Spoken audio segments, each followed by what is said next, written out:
by Swami Kriyananda, and it says, Mother of Wisdom, from the Oratorio Christ Lives.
Now our souls call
from rays of the one light by Swami Kriyananda. Why do devotees fall? Truth is one and eternal. Realize oneness with it in your deathless self within. The following commentary is based on the teachings of Paramahansa Yogananda. An endlessly fascinating question is, why did Judas fall after receiving the extraordinary blessing of being accepted into the inner circle of Jesus Christ's disciples? For Judas was one of the 12 apostles. Yet he betrayed Jesus and earned for himself the opprobrium of Christendom for all futurity for his sin. We find Judas reprimanding Jesus just days before that betrayal. Jesus, aware that his disciples would soon be facing with his death the supreme tragedy of their lives, allowed Mary to express her devotion by anointing his feet with costly ointment. This act of, quote, wanton waste, as Judas saw it, awakened indignation in that disciple. Why was not this ointment sold for 300 pence and given to the poor? This he said not that he cared for the poor, but because he was a thief and kept the purse and bare what was put therein. Then said Jesus, let her alone. Against the day of my burying hath she kept this. For the poor always ye have with you, but me ye have not always. Doubt not the power of delusion. Respect it, indeed fear it, though not in the sense of cowering before it.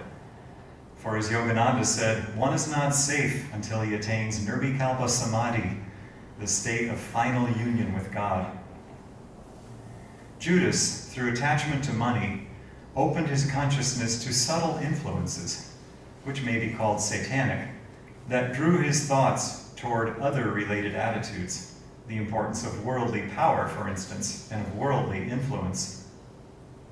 The Bhagavad Gita gives a graphic explanation of how easily the mind can be drawn downward once it begins to feed on wrong attitudes. In the 2nd chapter, Sri Krishna states, if one ponders on sense objects, there springs up attraction to them. From attraction grows desire. Desire, impatient for fulfillment, flames to anger. From anger, there arises infatuation, the delusion that one object alone is worth clinging to the exclusion of all others. From infatuation ensues forgetfulness of the higher self. From forgetfulness of the self follows degeneration of the discriminative faculty. And when discrimination is lost, there follows the annihilation of one's spiritual life. At the first thought of delusion, Paramahansa Yogananda said, that is the time to stop it. Thus, through Holy Scripture, God has spoken to mankind. Om, Om, Om.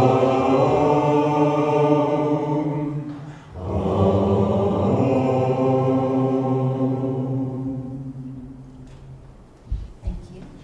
Good morning, everyone. Good morning. How is everybody today? Awake and ready. Well, thank you, everyone, for coming and joining us this morning. It's a joy to be here. I was thinking, finally, a topic that I have a lot of experience with. Yay. We usually begin our talks with reading from Whispers from Eternity. This is Yogananda's book of prayer demands and poems. And this is number 147. I want to use my own will, but guide it ever, Father, toward the golden paradise of all fulfillment. For I would be infinity's smiling child, confident of being imprisoned no longer behind bars of fruitless desires and withered hopes. I would break the shameful cords of lethargy that have presumed to hold me and step fearlessly into freedom. Released, I now blaze my way through forests of every limitation and delusion. Oh, my little vain ego may strut proudly saying, behold my glory, worship me. But I will look through its transparent form and behold thine unimaginably beauty clothed in the subtle form of the whole universe.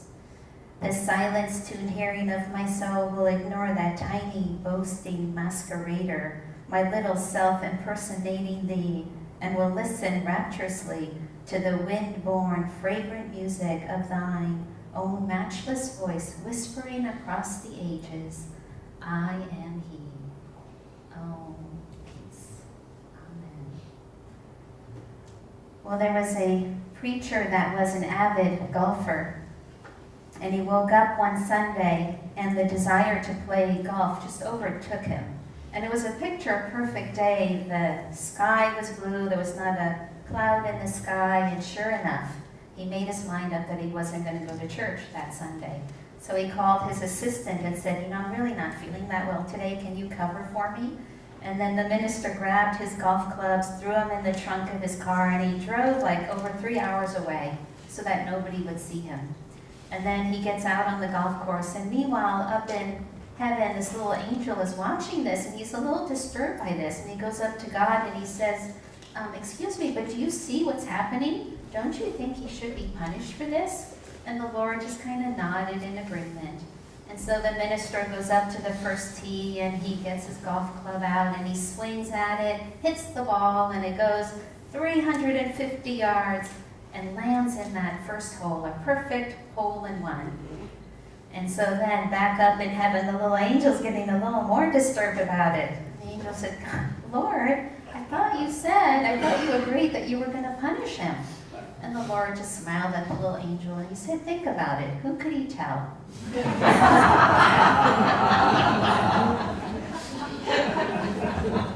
So how do devotees fall? A wise man said, a wise thing. He said, God made everything, right? God made the universe, he made the world, he made us, he made you and me, and he also made our pitfalls. So he's probably not surprised when we fall. And maybe he made them for a reason. Why? So that we could see them, so that we could become aware of them, so maybe that we could work through them, and we could become strong, and so that we could go around them, above them, below them. But the key is so that we can keep moving forward. There's a saying, a disciple had asked Yogananda a really sweet question. He said, Sir, will I ever leave the path? And Yogananda said, how could you? Everyone's on the spiritual path. That's what we're born for. Don't need to worry about that. And there's a saying of Yogananda's that we quote often, and I've got the whole quote. We often say the minutes are more important than the years, but Yogananda went on to say, so enjoy each moment. If you don't fill the minutes of your life with thoughts of God, the years will slip by. And we become so certain, as our reading reminded us, we become so certain that we know what God wants for us, that we know what will bring us happiness. But the masters come and they say, get out of that box of delusion, get out of that box of confinement, and open yourself up to that freedom. Open yourself up. Don't think that this is where your happiness will come from, or this is the way that it needs to look like. And God will just show us just everything. He'll bring us all his glory.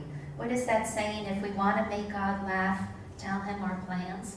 So often, right, we go through life and we say, this is going to look like this, and I'm going to do this, and this is going to do that. And then what happens? And we're so convinced, just like Judas was in the story that we heard. We're so convinced. And then we go down this, spiral staircase. And that reading from the Gita was so powerful. Desire to infatuation, to this, to that, to that. And I wanted to say lions and tigers and bears, oh my.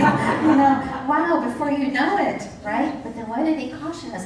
At that first moment of what? How did he put it? At the first thought of delusion, Yogananda said, that is the time to stop it. And why is that saying the minutes are more important than the years?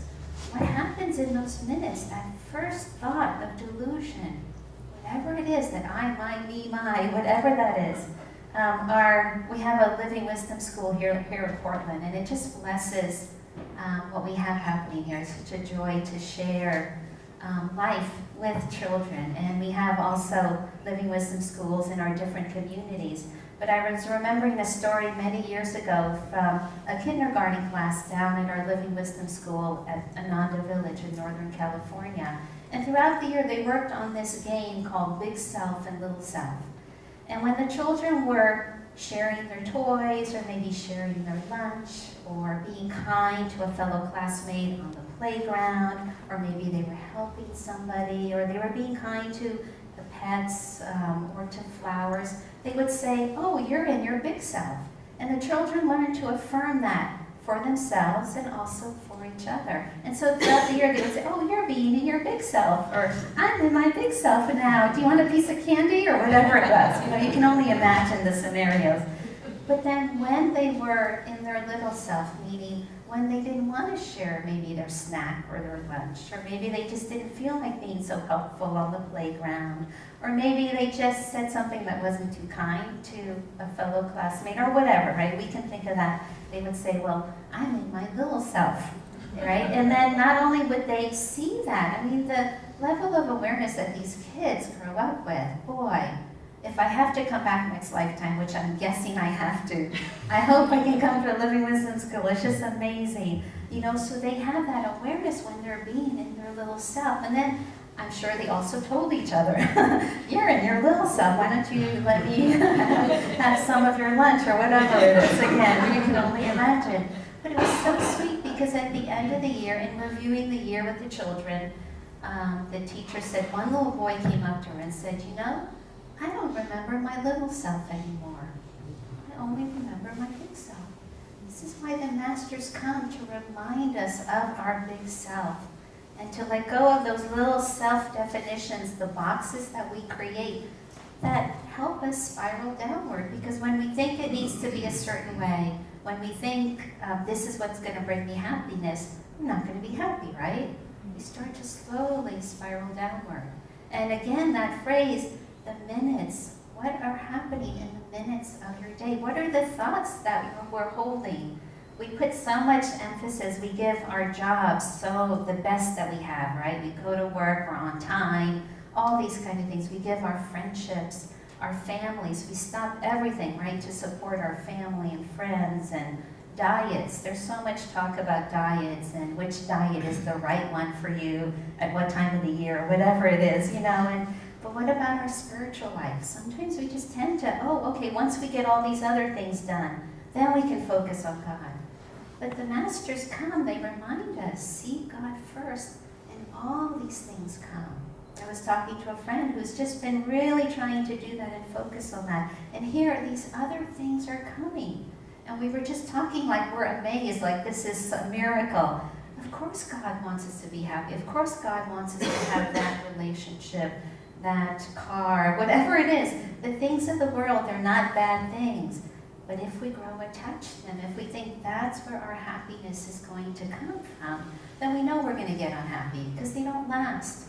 A washing machine doesn't last, a car doesn't last, whatever it is. But the masters promise us over and over, seek God first. And when we live in that place first, we live in freedom. And then whatever comes, the things, even when we spiral downward, I'm so grateful for Ananda, because I remember years ago living down at the village and just blowing it really badly. And I knew I did. And I thought I would have these letters on me saying, BD, bad devotee. And no one held me to that action. Yes, the action was not right. Okay, I was corrected on that, you know, kindly, lovingly. But no one, I never felt like that BD. Nobody's that BD. You know, inside I felt like they could see inside of me and know that I am joy, I am love. This is what the masters come to remind us. But what are the affirmations that we keep telling ourselves? No, I am that. I am because I didn't meditate this morning, or maybe I did this, or maybe I fell, or whatever it is. We forget who we really are. We're not those actions. We're not those thoughts. We're pure joy, pure love. And on Madison Avenue, those advertisers, they figured that out, haven't they, with all the jingles. And we think of affirmations. They're statements of who we really are. But through the years, we pick up these jingles, these thoughts that aren't who we are, right? And We just say them over and over. I was thinking this will predate me. I don't know if they're even in existence. I used to eat Frosted Flakes, and somebody decided to put jingles for God, like, God is like Frosted Flakes, isn't he great? What is that one, VO5 Hairspray? God will hold through all kinds of weather. And then, God is like Dial soap. Aren't you glad you know him? Don't you wish everybody did? Affirmations are powerful tools. We have all these tools. We have this tool belt, as I often talk about, and we have our spiritual tool belt. You know, we have our tool belts for whatever we do out in the world. We go out cleaning. When Evelyn comes over to clean, she has her tool belt of everything she needs. We need to have our tool belt on the spiritual path. What is it? Is it affirmations? Is it chanting? Is it music? Is it our meditation techniques? Is it our practice of yoga? All that can keep us from spiraling downward. And when we fall, the tendency, environment, Yogananda also talked about how important environment is. Because what happens when we fall, when I felt like when I had fallen, the tendency is to hide away. And I think people could see that in me. Thank God being part of a community, because they instantly pulled me out of that into what? Into service. Not because they needed it. Yes, something needed to be cleaned. But that's not why they really asked me. They asked me so that I could get over what I had gone into, but so that I could remember who I really was. The simple act of just serving. When we have all these, we call them seva days. Seva is Sanskrit for service. We don't call them work days. Because work can have this connotation, right? I'm working. But when we're doing service, we're doing something for somebody else. We're doing something for a greater cause than ourselves. And what happens when we do it together, right? We forget ourselves. We forget, again, those things that have brought us down, or the things that just keep us in that limited thinking. And we expand, right? Don't you ever feel more joyful? Maybe a little bit when you first show up, where's the coffee? You know, where's the donuts? All of that. But once you get going into it, it's so energizing. It's so revitalizing. God doesn't mind our faults. He minds our indifference.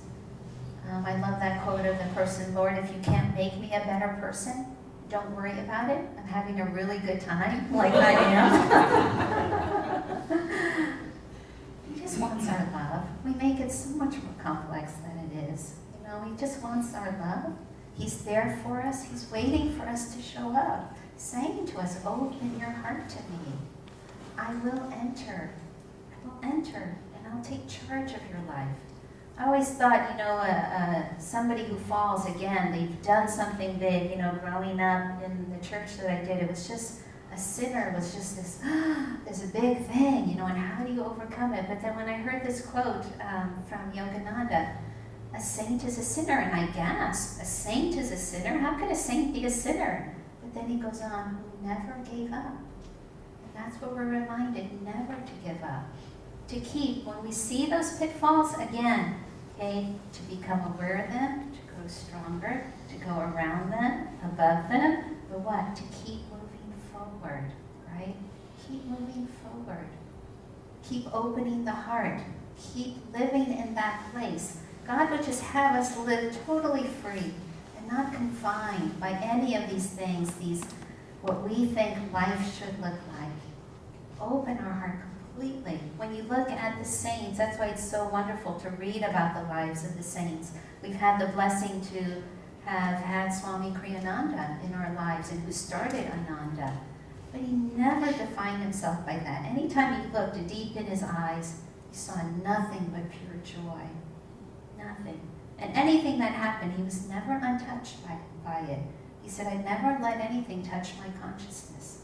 He always lived in that place where he was free. And so the reminder this week and next week is a great topic. We'll talk about how devotees rise. The reminder is to live in that place where we're totally free.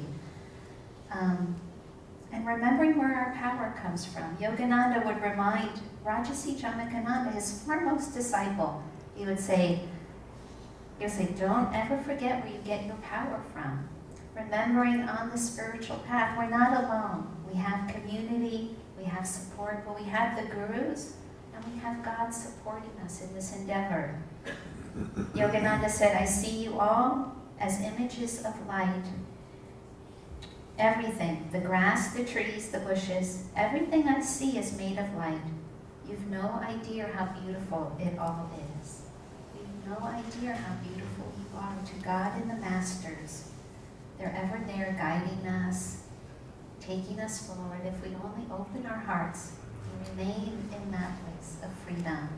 I want to end with, I had a hard time picking readings from Whispers this morning, but I think I want to end with, I vow never again to turn my gaze from thee. I take this sacred vow, never will I lower my love's gaze below the eyebrow horizon of my constant thoughts of thee. Never will I turn my uplifted inner sight away from thee. Never will I let my mind dwell on anything that reminds me not of thee. I will disdain the nightmare of ignorant behavior. I will court all dreams of noble achievement, those of love, kindness, and understanding, for they are thy dreams. Though I dream many dreams, wakefully I will ever think of thee. In the sacred fire of constant remembrance, kept ever alight on my soul's altar, I will ever behold thy presence with the watchful eyes of devotional love. Thy grace has shown me that the dualities of health and sickness, life and death, joy and sorrow are but passing fantasies. I am finished with those eternally self-canceling delusions. I am persuaded at last that there is but one abiding reality, thy eternal, ever-conscious, ever-new, ever-thrilling, infinite bliss.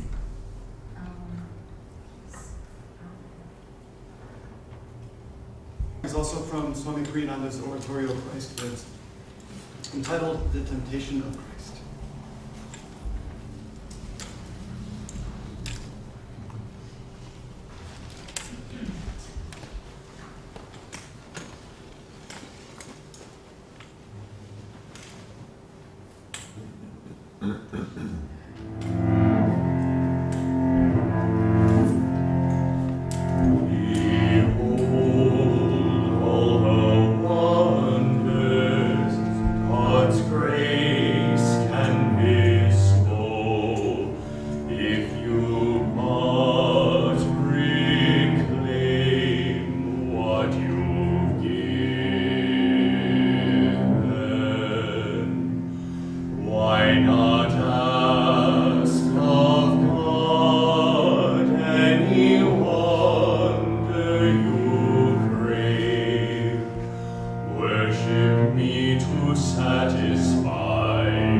Told them in freedom, wanting no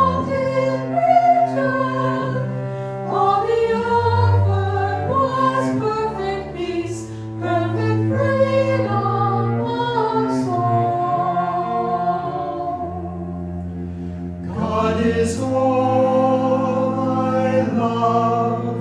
He is all there is. Wise is he who says, I am all he is. God is all I fear, though my throne of power, shaken by his love, was destroyed in the tower. Throughout all the world, on his spirit was born. Jesus brought to men's hearts hope for those steeped in sin. God is all I love. He is all there is. Wise is he who says, I am all he is. God is all I love. He is all there is. Wise is he who says, I am